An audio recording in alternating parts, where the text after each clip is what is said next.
হে everyone, আমি Jayashree and welcome back to Jayashree's world. আর এটা ছিল আমার বিয়ের পরের দিন সকালবেলার লুক। একটা লাল টুকটুকে ঢাকাই শাড়ি পরেছিলাম সেদিন। আর তার পরের দিন ছিল আমার বউ ভাত। আর আজকে আমি তোমাদের সাথে আমার ভাত কাপড়ের কিছু মুহূর্ত শেয়ার করব। বউ ভাতের দিন সকালবেলাতেই ছিল আমার ভাত কাপড়ের অনুষ্ঠান। আর আমাকে বলা হয়েছিল সকাল সকাল রেডি হয়ে নিতে। সেই মতো আমি অনেক সকাল সকাল চান করে একদম শাড়ি পরে বসে পড়েছি আলতা পরতে। আর এখানে একটা ননদ আমাকে আলতা পরিয়ে দিচ্ছিল। বিয়ের আগে সেই যে অধিবাসে আলতা পরিয়ে দিয়েছিল, আর এই যে আলতা পরলাম। আর বিয়ের আগে আমি তো সেরকমভাবে কখনো আলতা পরিনি, এই যেই আলতা পরছি। তবে খুব ভালো লাগছে, পাটা একদম অন্যরকম লাগছে দেখতে। তো ভাত কাপড়ের জন্য আমি একটা খুব সুন্দর সবুজ রঙের বেনারসি শাড়ি পরেছিলাম। আর এই শাড়িটা আমি নিজেই পছন্দ করে কিনেছিলাম, তবে কোন পারপাসে পরবো সেটা ভেবে কিনিনি। যাই হোক, ভাবলাম ভাত কাপড়েই পরে নিই। আর এই শাড়িটার পাড় ছিল একদম লাল টুকটুকে, খুব সুন্দর ছিল দেখতে, তবে একটু ভারী ছিল। যাই হোক, দেখো দেখতে দেখতে আলতা পরানো হয়ে গেছে, কি সুন্দর লাগছে তাই না? পাটা আমার খুব ভালো লাগছিল। আর এই ছিল আমার সেদিনের লুক। শাড়িটা যেহেতু একটু ভারী ছিল, সামলাতে একটু সমস্যা হচ্ছিল। আর এখানে কালারটা তোমরা ভালো করে বুঝতে পারছো না, তোমাদের আমি ব্যাক ক্যামেরা ওপেন করে দেখাই। তো এই ছিল আমার সেদিনের লুক, কেমন লাগছিল জানিও। আর এদিকে বিয়ের আগে নাকের দুল পরার একদমই অভ্যাস ছিল না, নাকের দুল আমি কখনোই পরিনি, তবে আমার নাক ফোটানো ছিল। আর বিয়ের পরের দিনই সবাই যখন আমাকে দেখতে আসে, আমার নাকে কিছু না দেখে সবাই মিলে জোর করে আমাকে রীতিমতো একটা নাকের দুল পরিয়ে দেয়। তো নাকের দুলটা তো খুব ভালো লাগছিল, পরেও আমাকে ভালো লাগছিল, তবে একটু অস্বস্তি হচ্ছিল ওই আর কি। আর এদিকে দেখো সবাই মিলে ভাত কাপড়ের প্রস্তুতি শুরু করে দিয়েছে। আর এখানে কি সুন্দর একটা ডেকোরেশন করেছে ফুল দিয়ে, কি ভালোই না লাগছিল দেখতে।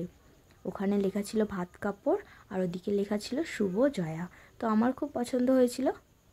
আর যেরমই হয়েছিল, ওরা খুব কষ্ট করে করেছিল আমাদের জন্য, ভালো তো লাগবেই। আর এদিকে আমার বরের মাথায় ছিল সেদিন অনেক চাপ, কারণ রাতে ছিল রিসেপশন পার্টি। আর সেজন্য ওর মাথায় অনেক চাপ ছিল, সকাল থেকে দৌড়োদৌড়ি অনেক কিছু। তবে আমি এই দিন খুব রিল্যাক্স ফিল করছিলাম। আর এরই ফাঁকে আমি একটু ছবি টবি তুলে নিয়েছিলাম ওর সাথে। আর ও আমাকে একটা সারপ্রাইজ দিয়েছিল, সেটা তোমাদের একটু পরে বলছি, তো যেটা আমার খুবই ভালো লেগেছিল। আর এদিকে দেখো সমস্ত খাবার দাবার রেডি করে নিয়ে সবাই চলে এসছে। আর এখানে ছিল ওর সব বৌদিরা, তো সবাই সুন্দর করে রেডি টেডি করে দিচ্ছে। আর যেটা বলছিলাম যে সারপ্রাইজটা কি, সেটা হলো বিয়ের আগে, মানে অনেক দিন আগেই ওর কাছে আমি একটা আবদার করেছিলাম যে আমি ওর হাতে মাটন খাবো। তো সেটা খাবো করে হয়ে ওঠেনি। তারপর তো আমাদের বিয়ে হয়ে গেল। তবে হ্যাঁ, ওর ওটা মনে ছিল, আমি যদিও ভুলে গেছিলাম। যাই হোক, তবে বলেছিলাম মাটন যতক্ষণ না খাবে ততক্ষণ তোমার বিয়ে করবো না। তো বিয়ে তো হয়ে গেছিলো, তবে ওর যেহেতু মনে ছিল, আর আমার ভাত কাপড়ে ওর নিজে হাতে আমার জন্য মাটন রান্না করেছিল। আমি তো প্রথম বিশ্বাস করতেই চাইনি, তবে ও ভিডিও করে রেখেছিল, সেটা দেখে আমি বিশ্বাস করেছিলাম। আর আমার তো খুব ভালো লেগেছিলো, আর মাটনটা খুবই টেস্টি হয়েছিল। যাই হোক, দেখতেই পাচ্ছ ভাত কাপড় অনুষ্ঠান শুরু হয়ে গেছিলো। আর এখানে অনেক নিয়মকানুন ছিল, সেগুলো করা হয়েছিল। তারপর আমাদের ভাত কাপড় দিয়েছিল, তো তোমরা দেখতে থাকো।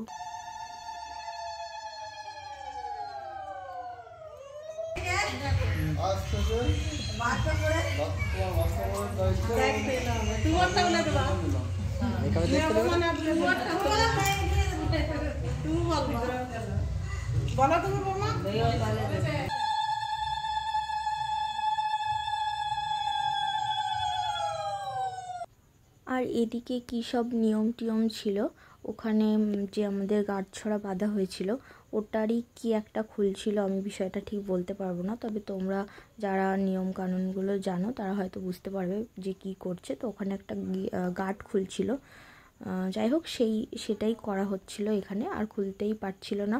তো আমার বরকে শিখিয়ে দিচ্ছিল সবাই মিলে। তো দেখো খুলে ফেলেছে। তো এই ছিল, অনেক রকম রিচুয়াল থাকে বাঙালিদের মধ্যে, এক একজনের মধ্যে এক এক রকম। তো সেসব কমপ্লিট হয়ে গেছে মোটামুটি। আর এদিকে দেখো ওই পাশে কত লোকজন, আর সবার হাতে ফোন ক্যামেরা। তো আমার পরে যখন ভিডিওগুলো দেখি খুব অদ্ভুত লাগছিল। তো আমাদের ভাত কাপড়ের অনুষ্ঠানটা তো মোটামুটি হয়ে গেছিলো কমপ্লিট। আর তারপর আমরা সবাই মিলে খাওয়া দাওয়া করেছিলাম। ও হ্যাঁ, তার আগে অনেক ছবি টবি তোলা হয়েছিল সবার সাথে। আর এখানে অনেক লোকজন তোমরা দেখতেই পাবে। তো দেখো কত কত লোকজন, আরও অনেক লোকজন আছে। একটা বিয়েবাড়িতে তো কত রকম লোক থাকে, কত রিলেটিভ থাকে। যাই হোক, সবাই এখানে ছবি তুলে নিচ্ছিল, আর আমাকে তো খুঁজেই পাওয়া যাচ্ছিল না, কারণ বসেছিলাম। আমার সাথে আমার যে বোন গেছিলো সে ওই যে সামনে দাঁড়িয়েছিল। আর সেদিন ছিল ওর এক্সাম, তো অনলাইন এক্সাম দিচ্ছিল, সেজন্য ও অত ভালো করে কোনো কিছুতেই থাকতে পারেনি। যাই হোক, ও ওখানে এক্সাম দিচ্ছিল, আর এদিকে আমাদের খাওয়া দাওয়া চলছিল। তো আমার বোন সব কিছু মিস করে গেছিলো। আর এখানে এখন আমরা সবাই খাওয়া দাওয়া করে নিয়েছিলাম সেদিন একসাথে। আর এই ছিল সেদিন ভাত কাপড়ের ডেকোরেশনটা, যেটা আমার সব জায়েরা মিলে করেছিল। খুব সুন্দর হয়েছিল ডেকোরেশনটা। আর তারপর একে একে সবার সাথে ছবি তুলে নিয়েছিলাম, সেই ছবিগুলো তোমাদের সাথে শেয়ার করলাম। তো এখানে দেখো পুরো ফ্যামিলি রিলেটিভ সবাই আছে। আর ভাত কাপড়ে অনেক সময় ধরে আমরা সমস্ত কিছু করতে পারিনি, কারণ রাতে ছিল রিসেপশন, আর আমাকে রিসেপশনের জন্য রেডিও হতে হয়েছিল। তো ভাত কাপড়ের ঠিক পরপরই আমার মেকআপ আর্টিস্ট চলে আসে, তারপর আমাকে রেডি হতে বসে পড়তে হয়। সেজন্য সবাই একটু তাড়াহুড়োই করছিল। আর এখানে সবাই মিলে খাওয়া দাওয়া করে আমি ভেবেছিলাম যে একটু রেস্ট নেব, কিন্তু সেটা আর হয়নি, ওই রেডি হতে বসে পড়েছিলাম। আর এদিকে দেখো আমরা দুজনকে খাইয়ে দিচ্ছিলাম। তো খুব ভালো ভালো কিছু মুহূর্ত ছিল। আর যেহেতু রিসেপশনে মেকআপ আর্টিস্ট এসছিল, তো ভাত কাপড়ে আমি চেয়েছিলাম একটু একদম হালকা সাজতে। তো আমি নিজেই নিজের মতন করে সেজে নিয়েছিলাম। সেদিন সকালের জন্য কোনো মেকআপ আর্টিস্ট আমি হায়ার করিনি। তো আমাদের ভাত কাপড়ের অনুষ্ঠানটা মোটামুটি শেষ হয়ে গেছিলো। আর এদিকে দেখো আমার বর মাছের মুড়োটা কেমন করে খাচ্ছে। তো আমাদের খাওয়া দাওয়া কমপ্লিট করে আমরা চলে গেছিলাম। আর এদিকে সবাই মিলে আনন্দ করে খাওয়া দাওয়া করছিল, বেশ ভালো লাগছিল।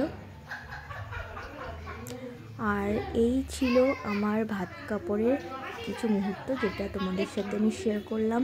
কেমন লাগলো অবশ্যই জানিও। আর এই যে আমি ছোট ছোট কিছু ভিডিও ক্লিপ তোমাদের সাথে শেয়ার করি, কখনো ছবি কখনো ভিডিও, সেগুলো তোমাদের কার কেমন লাগে সেটাও আমাকে কমেন্ট করে জানিও, আমার ভালো লাগবে। আর এই ছিল আমার ভাত কাপড়ের কিছু মুহূর্ত।